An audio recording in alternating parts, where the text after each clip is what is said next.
Sveiki visi gimę po ožiaragio ženklu. Pasižiūrėkime laikotarpį nuo gegužės 6 iki gegužės 12. Laikotarpio perspektyvos, ko vengti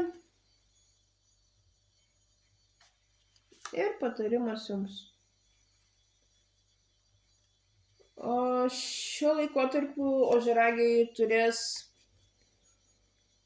tiesiog surinkti visą savo stiprybę, visą savo šaltą protą ir logiką ir vadovautis griežtai tik tai šiais jausmais. Negali būti kažkokių tai emocijų proveržio. Viskas turi būti labai šaltai ir adekvačiai suskaičiuota, apskaičiuota, kur eisit, kaip eisit, ką darysit. Taip pat galit šio laikotarpiu turėti reikalų su teisinė sistema. Ypač jeigu dirbat su dokumentu, žiūrėkit, kad jie būtų labai tvarkingi visi.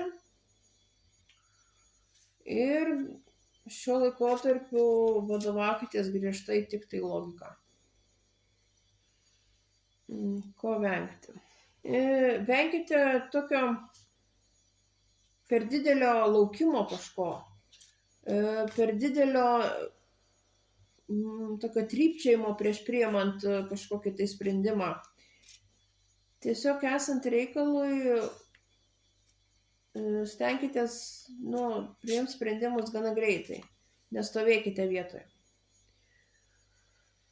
Ir patarimas jums, vadovaukite savo žiniomis, jeigu trūksta patiems kažkokių tai žinių ar išminties, ieškokite patarėjo, tikrai jį rasit, gausit labai gerų tokių įžvalgų, patarimų.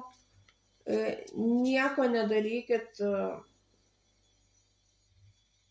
kas išeina iš įstatymo ribų, iš taisyklių ribų.